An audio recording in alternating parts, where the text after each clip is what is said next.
Okay, this is Jeff with the webtrees genealogist, and I had a question recently about webtrees and using source citations in webtrees and connecting it to multiple individuals. So we're going to talk a little bit about that today. This is ancestor of mine, Olive Braden and John Denzel Flowers. Really wonderful picture.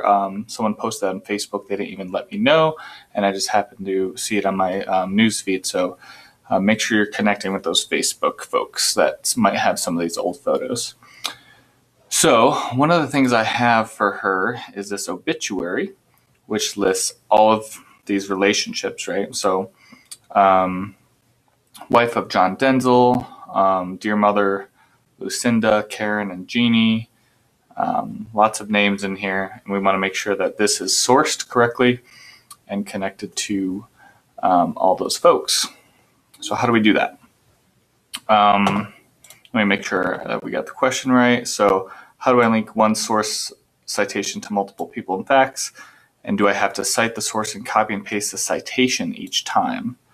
So if I go back to Olive Marie here and into her facts and events, I have her death, and I found it in the Detroit News. I actually pulled it up here. So death notices in Michigan from the Detroit News and Free Press. So what I did, I could redo this. I actually have another source here. So let's actually start from the beginning and go to a death. So if I add a death, and this is all pretty easy. Date of death, February 13th, 2008. I'll just copy that over. And, oops.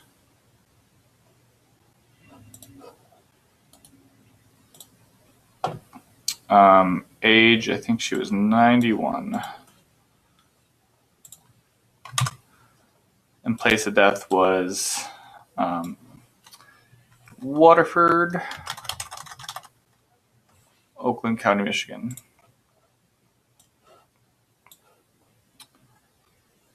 So this is the fact information. So we have to be very clear about what we're talking about. There's facts, there's media images, there's sources, there's notes, citations. All this stuff can be very confusing. Right now I just have the fact, and so we need to add a source. Where did this fact come from, right? So I'm going to go to add new source citation, and I've already entered this in, but you could just hit the little plus if you want to add a brand new source. But I know that the Detroit News and Free Press is there.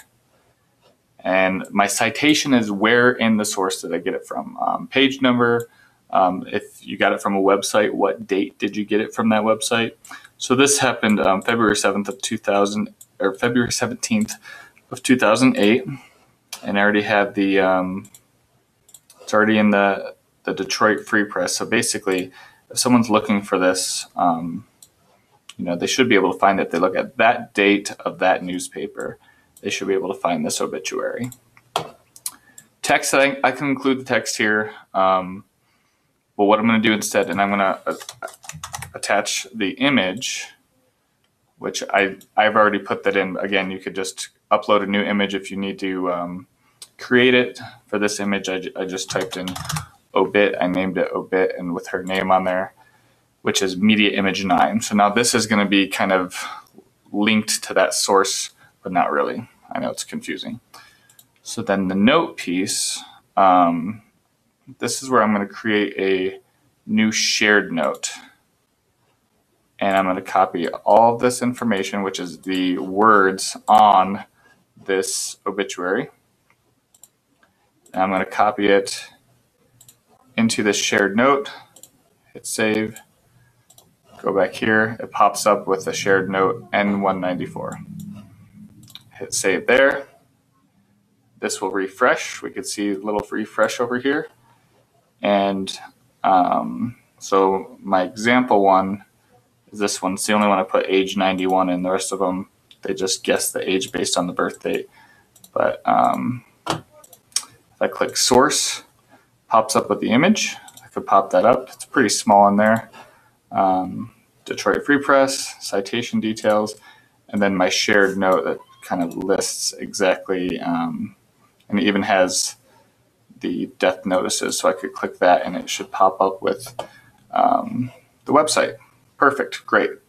So how do I link this to other people now? Which is a good question. So when linking sources to other people, there's a couple ways to do it. And one of the things that we have to think about is what information is the source telling us. So this obituary tells us that she was married to John Denzel Flowers. And if I look at it, for 52 years. So in 2008, for 52 years, quick calculation will tell me that she was married about 1956. So, and I don't think I actually had that. So residence, death. So we're actually going to create marriage, date of marriage, about 1956. Place of marriage is unknown, but we do know that our source citation is the Detroit News. And that citation details, we have to simply copy it. I haven't found any other way to get that over there. So we just copy it over. But the media object, we just look that up and find it. And the note as well, if I type in Olive Marie, it pops up with the note, with the shared note, which I think that's a different number. I think I have a few for her. That might be the latest one. And I could look that up, but I know for sure that this one looks like the obituary. So I'm going to click that one. And if I hit save there, now we have another fact for her, which is her marriage. If I click that, same thing. The source is this obituary. That's how we know that she was married.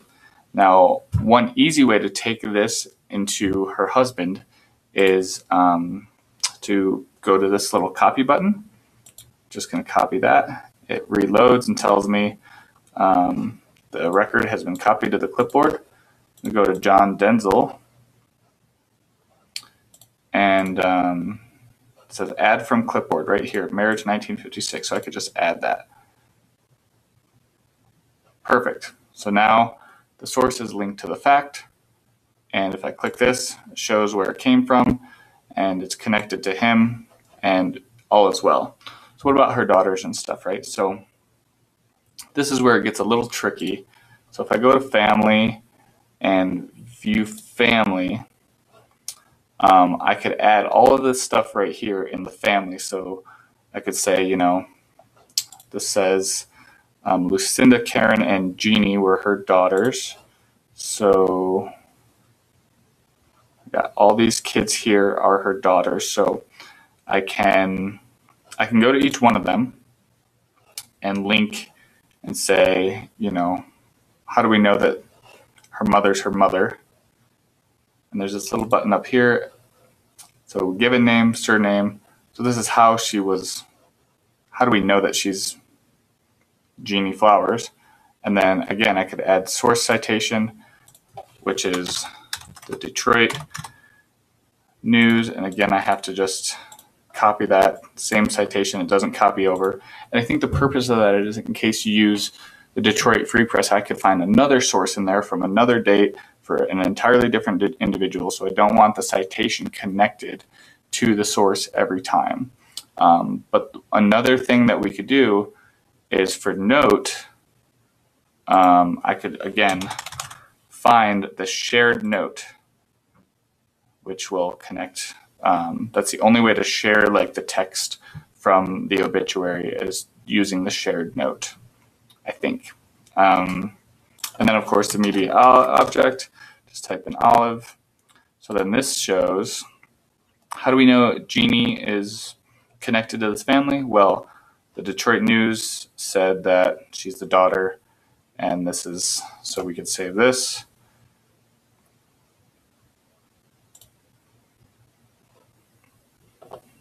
And now we see up here by her name, the source for her just being in existence is, oh look, we could pull this up, and if I had a more zoomed in image, we could read that or we could look at it right here.